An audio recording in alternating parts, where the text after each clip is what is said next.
Welcome to Debbie's Grill, where we talk about issues that matter to the state, void of politics, fear, or favor. The government has approved a 9% salary increase for all public sector workers under the single spine salary structure for the 2026 fiscal year. In addition, the National Tripartite Committee has agreed to a 9% upward adjustment in the national daily minimum wage, moving it from 19.97 to 21.77, effective January 1st to December 31st, 2026. The agreement signed on November 9th between the government represented by the Fair Wages and Salaries Commission and the Ministry of Finance and Organized Labor follows successful negotiations aimed at promoting stability and fairness in the public sector.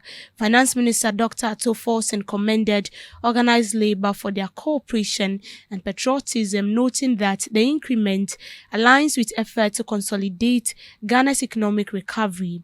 He also reaffirmed the government's commitment to sustaining economic stability and improving conditions of service for workers, adding that the Ministry of Finance will ensure full implementation of all approved provisions. The Minister for Employment and Labour Relations, Dr. Rashid Pelpo, lauded both sides for the constructive dialogue that led to the agreement, describing it as a reflection of government dedication to labour harmony and economic resilience. I believe this is what everybody wants to see and hear. You know, we live in a country where things keep increasing. You wake up today and then you get to realize that the bag of water you used to buy at 10 cedis has now been increased to 15 cedis. The next morning, you come to buy the same bag of water and then they tell you it's 20 cedis. Well, maybe you've been paying for your transport from, say, Accra to East Legon, or say East Legon to Kaswa, and then you'll be paying like 10 cedis for in and out, or 15 cedis. And then you wake up the next week and it has been increased to 20 cedis. And then what you are taking home is lesser. And sometimes when you calculate transportation, you calculate feeding plus transportation, the money is finished. What you are being paid a month is finished. And then people see you to be working, but there is nothing to account for. That is how far, this issue has gotten to and how critical it is. Not to even talk about your rent issues. Of late, landlords do not even take 6 months. But according to the law, the maximum they're supposed to take is 6 months.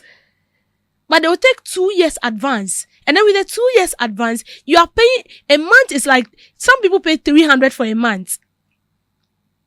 300 for a month. And the landlord is not taking 1 year or 6 months advancement. He's taking 2 years advancement. Just imagine how much you are paying. Before we'll talk about the water bill, the light bill, talking about transportation, your feeding. And then calculating all this together, you are losing. Like, this is a big loss. So this morning, when I saw that the government has actually agreed to increase 9% for public sector workers, it's a good news. And it's going to start next year, 1st January to December 2026, from 1st January to 31st December 2026. It's a year something, but then at least it's good. It's going to encourage workers. Because I feel like so long as there are increments in prices of goods and services, the government should also think about his people. It shouldn't be only increasing of this, bringing out new taxes to be paid. But all the people who work for you do not feel that kind of relief. So the government doing this is very, very good. I just hope that it wouldn't be one of the stories we used to hear, where you wake up the next day and then they'll bring you a different information altogether. If this is going to work, then it's a good thing. And as I said, it's going to encourage these workers to do more, to put in their best. Because you cannot, most of these workers we are talking about, the public sector workers we are talking about, they have families.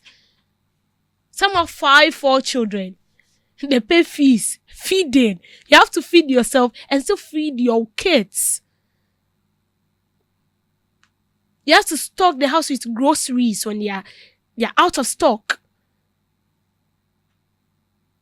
You have to ensure that your wards are well fed. Physically, they are clothed.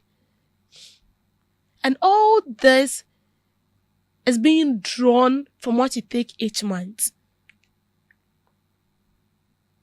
And so long as the government has now taken it upon himself that, listen, you are doing massively well for me. I want to appreciate you, although it's not enough, from 17 to 21. At least, it's better than none. I feel like now that the government has decided to increase salary for public sector workers, the public sector workers should also do the right thing. You wouldn't be in the house and be expecting the government to pay you. Like what some government workers do, especially in our schools. Some of these teachers will not come to class. They will not, but they'll be paid monthly. If not for a public account committee, I had no idea that when you are on leave, you're not supposed to be paid. But for some number of years now, as a public sector worker, when you're on leave, even for 1 month, the government needs to pay you. Although you're not at work rendering your service, but you need to be paid. Not knowing it was wrong. So whoever has been paid during their time of leave needs to refund that money back. It's quite funny, but you have to. You refund it. If the government is doing this, it means that it has you at heart. So you're also supposed to put in your maximum best. You can't be in the house. Then you come to the workplace or you go to wherever you work for the government. You go today, 3 days is for the government.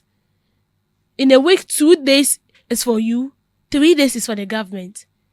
Some do not even come to class at all. But they will be paid. And the government will not come and supervise them. And even the people that are supervising them are still taking something into their pocket. This is what we are saying. The government is about to increase your salary. Do the right thing as a public servant. And I believe when you do the right thing, who knows, maybe by the end of 2026, it will still be increased. And that is the most important thing. And what we, the media, can do here is to ensure, act as watchdog and ensure that that 9% is being increased because it is very, very necessary. Thank you for making time with me on Debbie's Girl.